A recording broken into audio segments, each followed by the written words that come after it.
dengan persoalan yang ada kaitannya dengan saudara-saudara kepala sekolah maupun instansi dinas pendidikan yang bermasalah pada persoalan ini, maka kami memberikan eh, keterangan pers ini untuk dapat ditanggapi atau untuk dapat ditindaklanjuti karena kasus ini tidak berdiri sendiri, terutama terkait permintaan gugat cerai bermasalah kriminal pidana, dan tanpa terkecuali maka harus ada upaya moratorium atau MOU dengan koordinator PTD Dinas Pendidikan Kecamatan Tambak Romo, Kecamatan Tambak Romo, SD 3. Saya kira Dinas Pendidikan mempunyai kode etik, mempunyai mekanisme di dalam penanganan pelanggaran kode etik dan disiplin pegawai negeri di lintas internal PNS, maka dalam arti selama ini kami menganggap dalam upaya resolusi penyelesaian kasus guru SD 03 Tambak Romo yang bermasalah di dalam pelanggaran hukum ini masih belum maksimal di dalam melakukan tindakan-penindakan interdisipliner operasional atas pelanggaran PP 53, PP nomor 10 2010, PP nomor 10 tahun 1983 dan PP 45 1990, yang intinya adalah suatu pelanggaran itu beruntun terulang dan tidak ada penjelasan atau klarifikasi dari dinas dan solusi maupun mekanisme lainnya atau mediasi, maka saya serahkan sepenuhnya kasus ini kepada Dinas Pendidikan Kabupaten Pati, BKD, dan Inspektorat. Apakah hal ini dapat ditindaklanjuti dengan melakukan skorsing, penghentian atau mutilasi dan hukuman penonaktifan Saudari WW dari pekerjaan sebagai guru PNS, dan tentu pemecatan dengan alasan-alasan yang sangat masuk akal. Klarifikasi lanjutan atas kasus dari sudut pandang kronologi ini saya buktikan melalui pembuktian faktual dan laporan-laporan sebagaimana yang terkait bahwa boleh atau bisa dapat diduga tersangka utama pelaku serangkaian kejahatan penipuan, penggelapan, pemerasan, premanisme, rekayasa persekusi, rekayasa buan, permufakatan jahat, dan upaya hasut dilakukan oleh Saudari Indah Wahyudiawati sendiri bersama kroni-kroninya, bahwa Saudara IWW ini dapat ditersangkakan jauh hari sebelum melakukan konspirasi drama eksekusi atas dirinya dan sudah melakukan suatu perencanaan atau permufakatan jahat, konspirasi di dalam upaya untuk mensetting, menjebak Saudara Dede atau suaminya sendiri agar terjaring banyak perkara yang direkayasa atau dikriminalisasi terhadap korban, dan motif dibalik rekayasa kasus ini sudah jauh hari direkayasa bersama-sama dengan Bambang Permadi, oknum anggota Polres Pati, dan IWW bekerja sama dengan kroninya Supawatin, Sri Tomo, Tambak Romo, Jayu Setianto, dan mafia preman jalanan di wilayah Pati Selatan yang dikoordinasikan oleh oknum polisi atas nama Bribka Bambang Permadi sebagaimana saya sebutkan, yang memerintahkan atau bekerja sama dengan preman.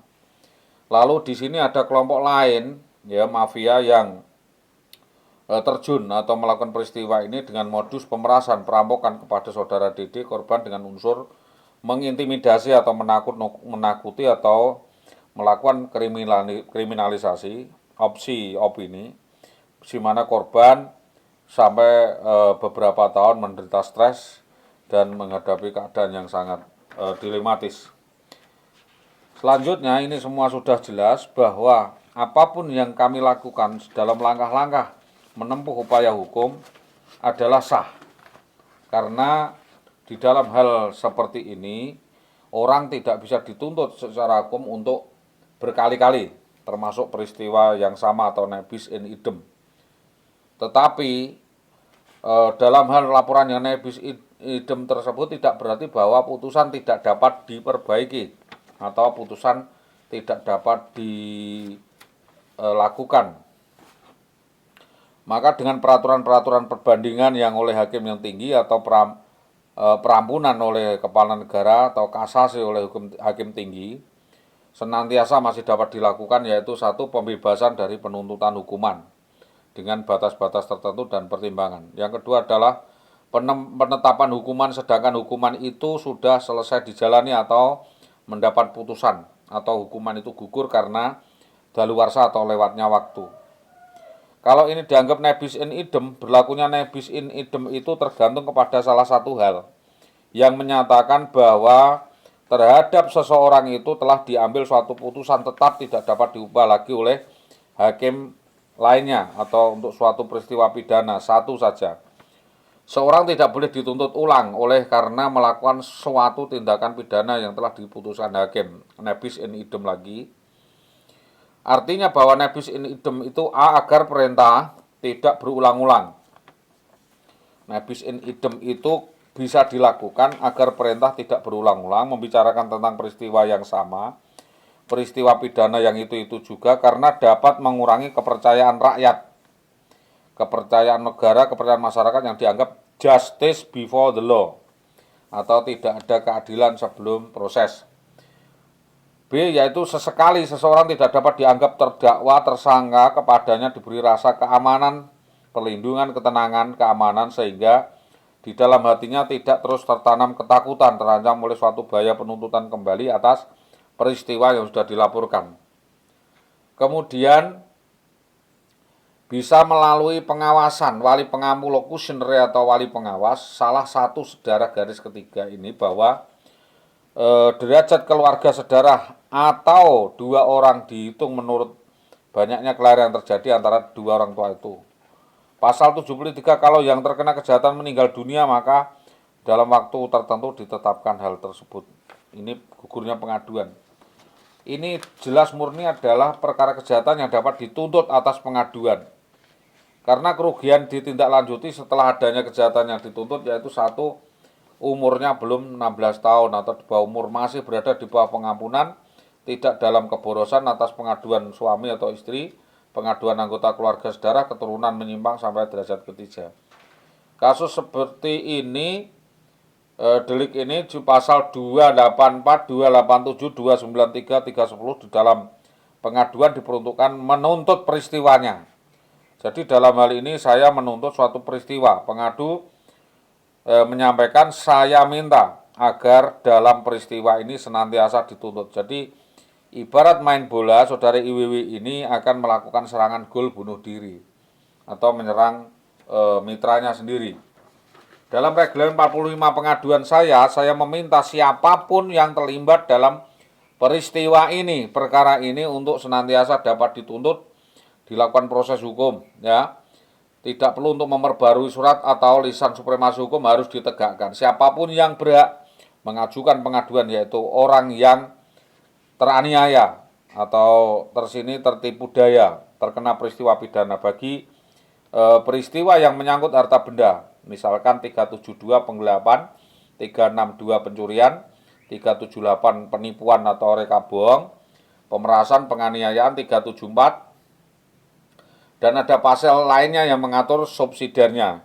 Yang dianggap sebagai orang yang terkena pidana adalah jelas suaminya atau pemilik, ya, suami sah, pemilik barang atau orang yang dicuri, digelapkan, ditipu, dikorbankan, digelapkan dan sebagainya. Ini DDK dan teman-teman. Sedang bagi korban peristiwa lainnya, mereka itu adalah orang-orang yang menjadi korban atau yang dipermalukan di dalam peristiwa itu karena istrinya dibawa kabur, diculik, dijinai dan diceraikan oleh sistem namanya dinas pendidikan. Maka yang dimalukan di sini adalah suaminya, kasus overspell.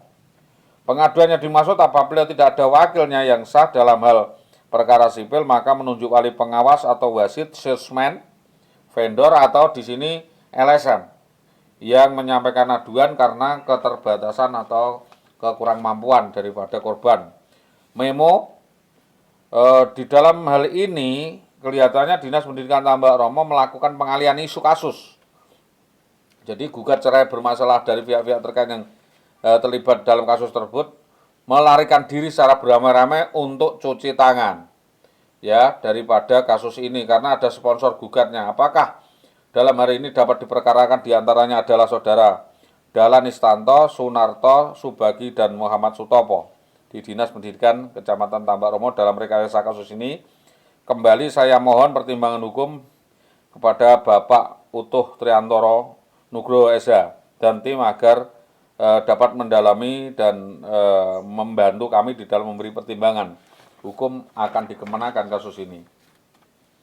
Kami juga sudah meminta surat pernyataan, membuat pernyataan yang saya sampaikan, yang intinya berisi menolak aduan gugat cerai yang diadukan saudari IWW di Pengadilan Agama sebelum dan sesudahnya, yang mengandung dampak kerugian material dan imaterial senilai 20 miliar 800 juta rupiah dan pelaksanaan undang-undang dan peraturan pemerintah Republik Indonesia untuk diproses di pengadilan umum. Motif kejadian ini harus diusut tuntas dan dugaannya adalah jelas penguasaan, pemerasan, penculikan, perampasan, pembegalan, dan aksi brutal, anarkis, premanisme, membawa kabur, lari, istri sah orang lain atas nama Indah Wayudiawati dan korban adalah Hilda Fitria Yudismayanti di dalam rangkaian peristiwa beruntun